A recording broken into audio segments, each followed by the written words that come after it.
Hello, and welcome to Lady Applejack Speaks VA, a VA channel here on YouTube that focuses on the Netflix series Stranger Things.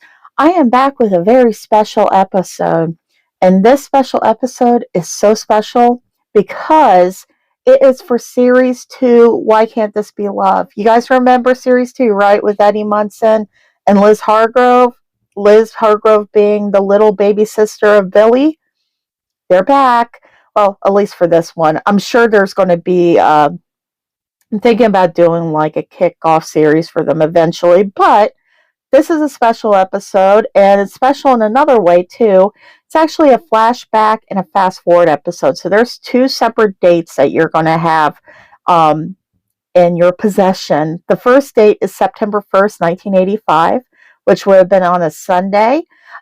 This takes place during Labor Day weekend when Eddie and Liz go to Reefer Rick's cabin for the first time. So we're going to pick up off of that. And then the second date is actually a mystery date that takes place in the future, which will be revealed later on in the script. Now, the episode is rated PG-13 for strong language. Pepper rating is NA. We don't really have any peppers with this one. It's just nice and sweet. And what else can I tell you about this episode?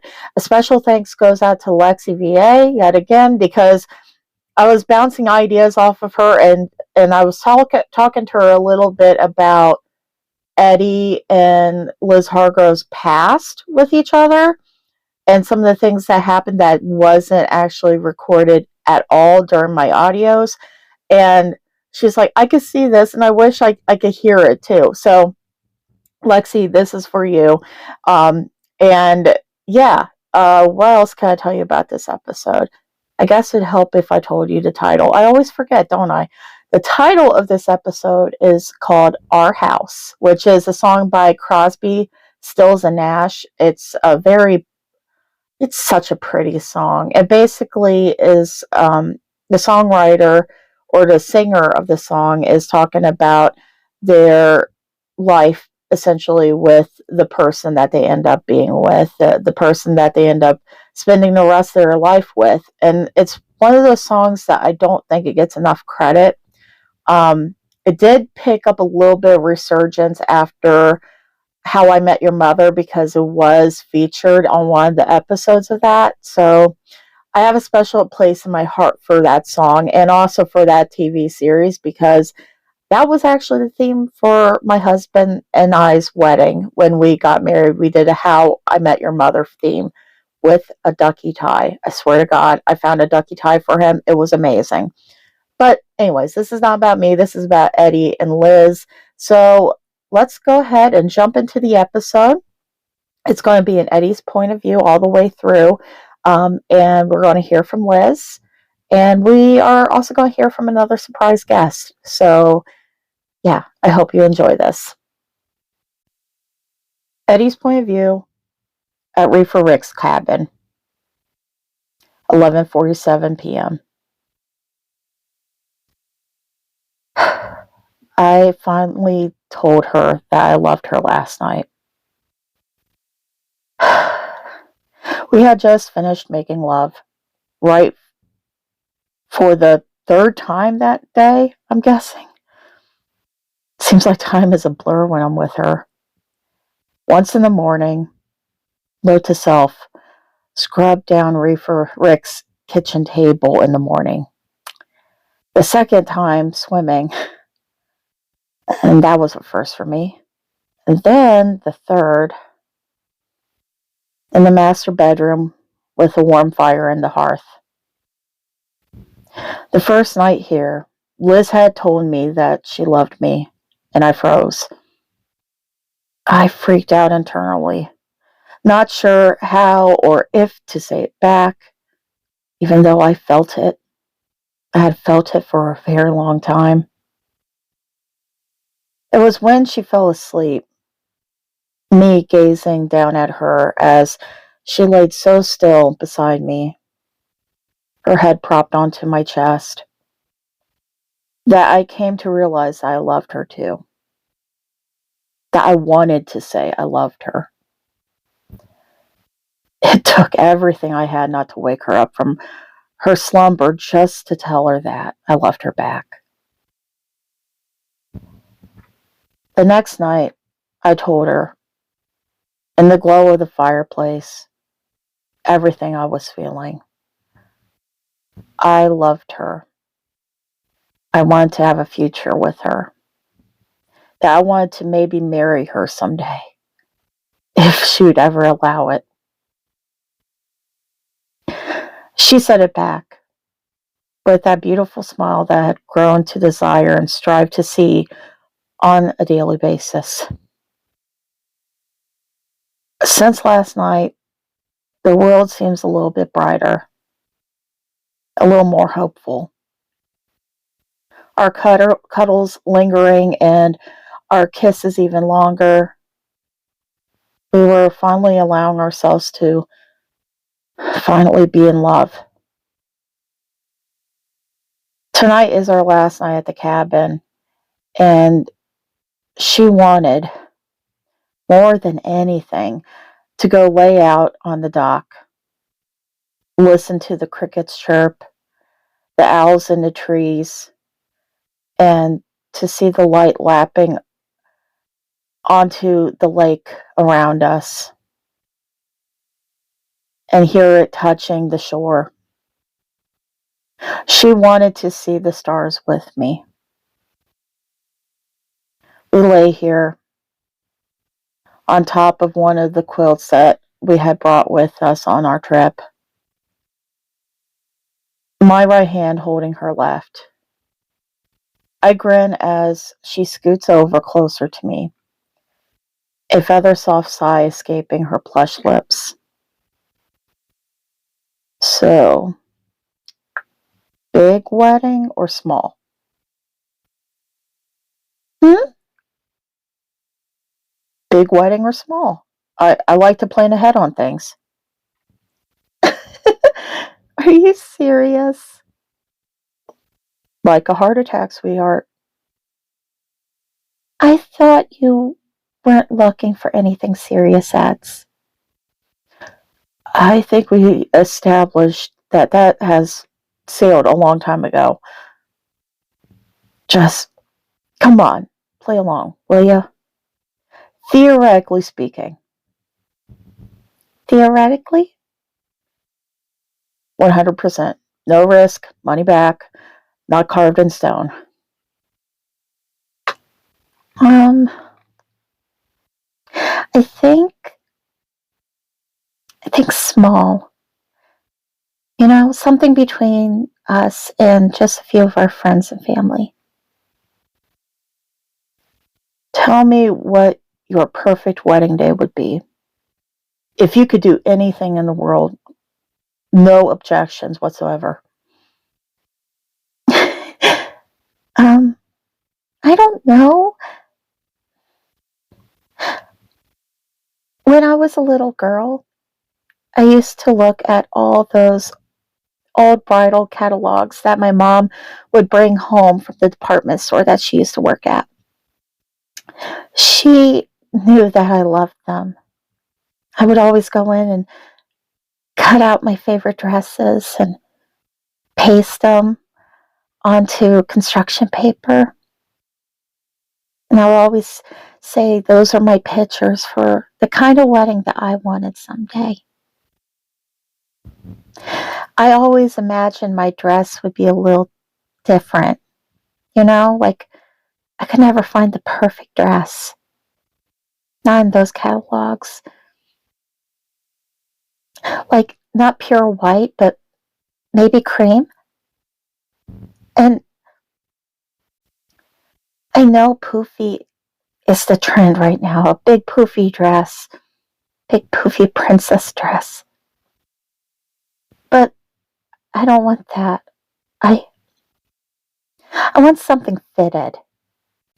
Maybe a mermaid or something fluted that shows my curves a little. Well, what curves I have. And you have plenty. Anyway, off the shoulder and timeless.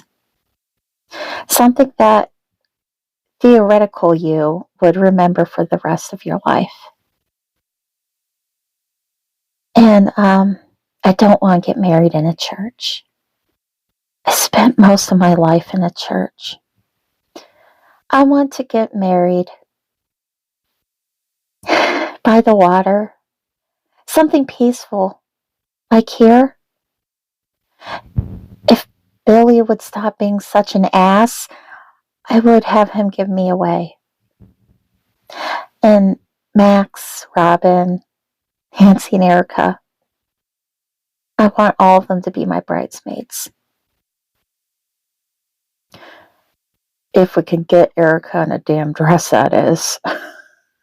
I'll leave that task to you. Anyways, tell me more.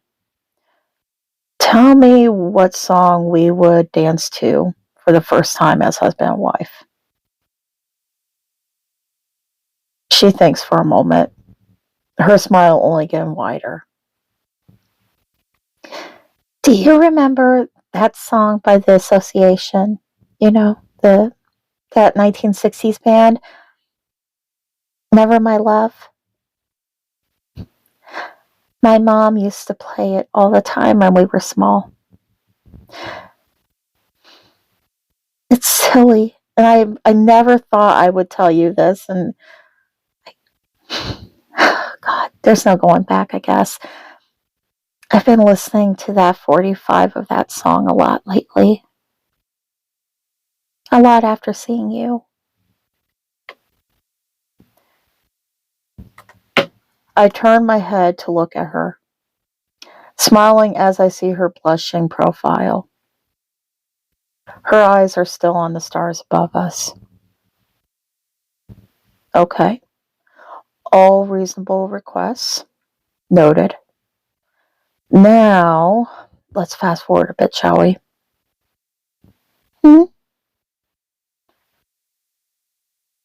Where will we live if money wasn't an object? Her grin gets wider. If money wasn't an object, a place like this, a modest little cabin in the woods, right on the water with a big wraparound porch for us, with rocking chairs, like maybe white rocking chairs, and a couple of lanterns, like the old school ones that you light up with a match. We can sit out here every night, or out there every night after dinner with our basset hound. A basset hound? I always wanted one. Don't laugh at me. We can name him Cooper. Okay, Cooper the basset hound. Fair. Continue. We can drink homemade lemonade with lots of ice. Leave the window leading to our living room open so we can listen to our records and sing along with the crickets. I'll hold your right hand in mine, and I'll massage it on occasions when you grumble that your arthritis is bothering you. Arthritis? How old and decrepit are we going to be in this theoretical life? Not old. You'll likely get arthritis from the guitar playing, though. You know, when you're touring the world.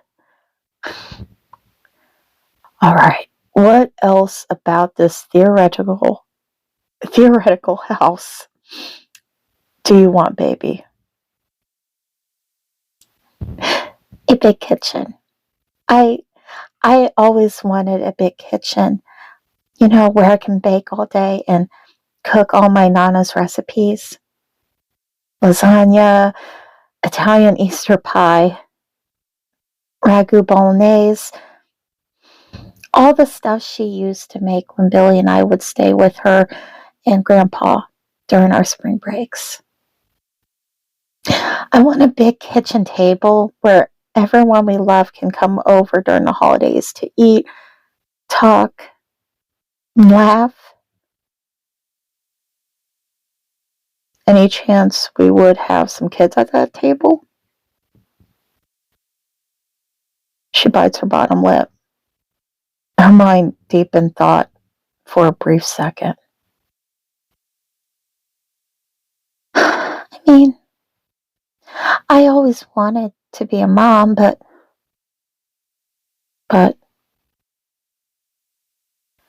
I'm scared to have kids, you know. I mean, look at Billy and I. We, we're so screwed up, Eddie. I'm always scared that history's going to repeat itself, you know? And I don't want to pass that down to any potential child. Does that make sense? I roll over onto my side, facing her. I prop myself up on my elbow while my other hand reaches out to rub her stomach gently. She looks at me, her eyes vulnerable and nervous. You aren't anything like your parents, Liz. You aren't. I mean, look how you treat the kids at the Sunday school, or how you treat those preschoolers that you help take care of in your parenting class at Hawkins High. You, baby, you are so gentle with them. Loving, encouraging, fun. You bewitch them just like you do with me every single day. But that's only what? An hour a day? What if I can't do that 24/7? What if I don't have it in me, Liz? For starters, I would never, ever let it get to that point. We'll keep each other in check. But besides that, I know you well enough to know that you would not only be the best wife, but even a better mom. Our kids would be lucky to have such a wonderful, kind, loving mother like you. It's Liz. It's time for you to be theoretical. Theoretically speaking, what do you see when it comes to our family? Well, I definitely want a big family. Like 2 or even 4 kids. Maybe enough to make a soccer team. I would hope that they would take after their mama. Beautiful smiles that can basically make me agree to almost anything they ask. So I'm gonna play the bad cop then? Maybe. Tell me more. I definitely want a little girl. At least one that looks exactly like you did when you were little. Like that one picture of you on your parents' mantle. The one of me on Santa Monica Beach, building that terrible sandcastle that Billy knocked down. Yeah, hopefully our daughter's big brother won't be such a complete asshole, though. He isn't all that bad. Well, I doubt Billy and I will be sharing a beer on that wraparound porch anytime soon. Stranger things have happened, Eds. Fast forward, July 11th, 1995, Hargrove cabin, Eddie's point of view. Liz, well, we all know Liz has a special magic about her now. She wasn't too far off from predicting our future. As she envisioned that late September night, we ended up renewing our vows at Lover's Lake in April of 1990. Shortly after Corroded Coffin's first album dropped and went to #1 on the billboards. When we first got married, we had done it at a courthouse during my lunch break from the garage. I cleaned up, obviously, but it wasn't her fairy tale wedding. I just wore a button-down black shirt with khakis, and she wore her white dress with the little red cherries on them. It wasn't exactly what we had in mind, but we didn't care. We were just happy to be alive and together. Our vow renewal had everything she wanted, though, right down to that dress. Liz found out she was pregnant in June of 1990. At first, she was so scared about bringing a baby into our orbit with what happened to her during her childhood and also with me being on the road so much. But with some therapy and the much needed support of me and her big brother, Liz grew excited about being a mom. We had our baby girl, Chloe, February 13th, 1991.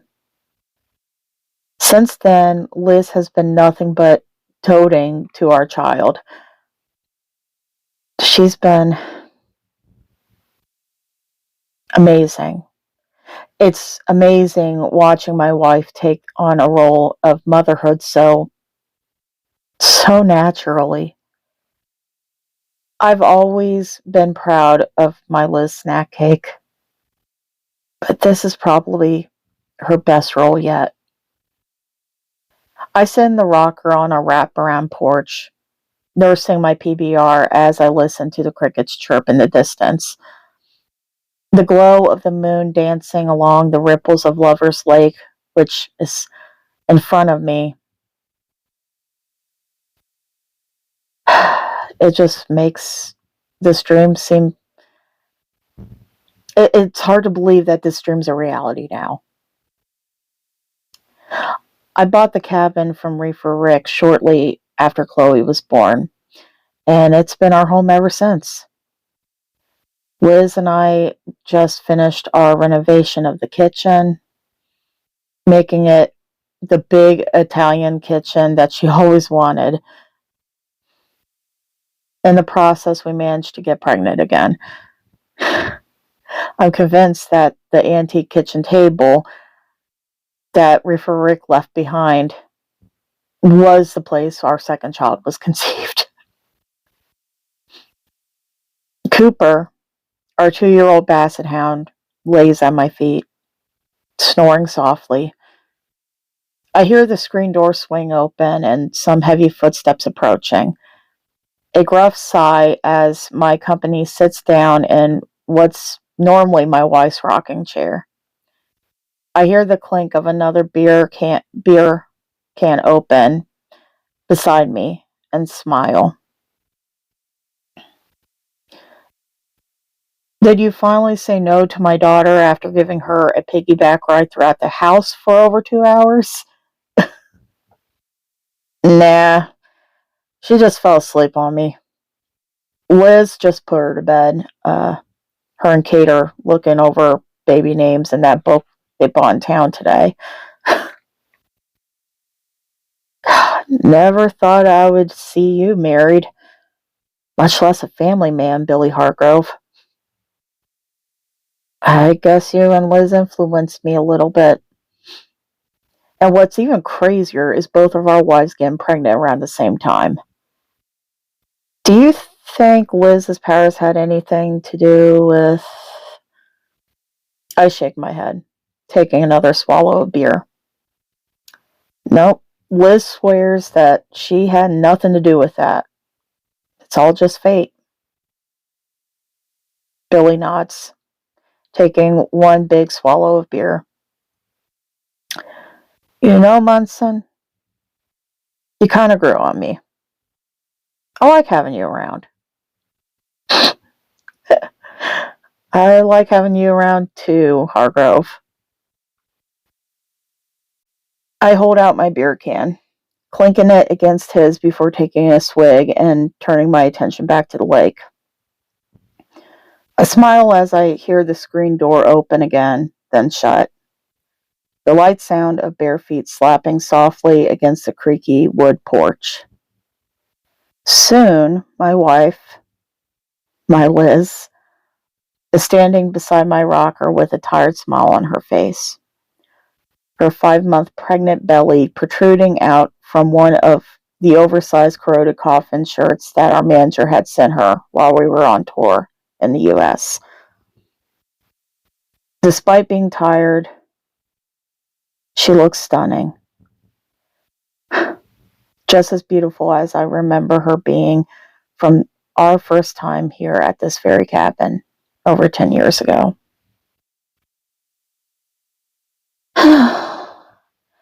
Kate and I are turning in a little early. I think that trip around town really wore us off. Would you be coming in soon? I reach out to rub her stomach, smiling up at her. She, in turn, reaches out to run her fingers through my hair. I purr in content before responding. After this beer with your prick brother. And to think I'd never see the day that you two would get along.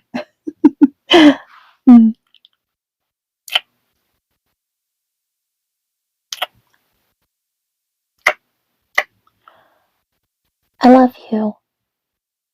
I think I'm going to go take a hot bath because my hips are killing me. Then it's off to bed with that new book that you brought home after tour. What's it called again? Practical Magic by Alice Hoffman. Right. I love you, Eds. I love you, Snack Cake. I'll check on Chloe here in a few, okay? Okay.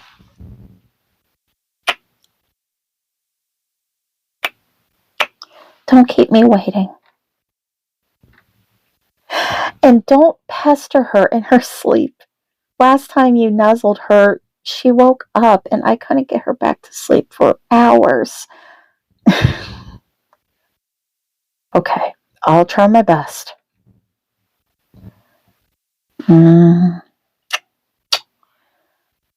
I lean in to kiss her tummy before she bends down to kiss me on the crown of my head once more. Her soft lips lingering a spell before she turns and walks back into the cabin. Billy chuckles beside me, shaking his head before taking another swig of his beer, staring off into the twilight. My Liz the Fair. We both finally got our happy ever after. I dream of a love that even time would lay down for. Alice Hoffman, Practical Magic. Fire, you place the flowers in the vase that you bought today. Staring at the fire for hours and hours while I listen to you play your love songs all night long. For me, only for me.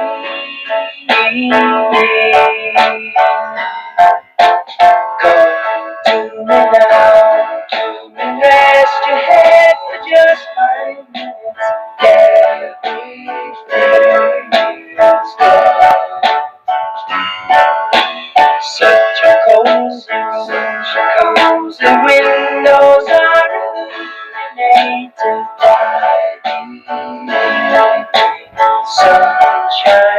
through the fiery gems for you, only for you.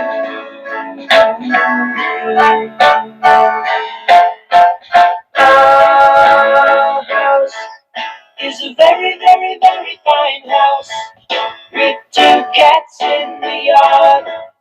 Life used to be so hard, now everything is easy 'cause of you.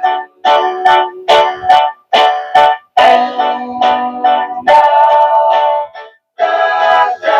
la la la la la la la la la la la la la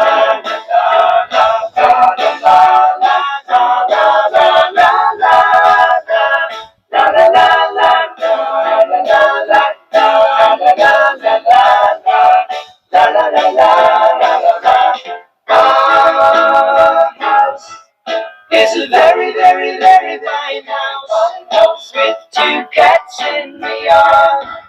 Life used to be so hard, now everything is easy 'cause of you.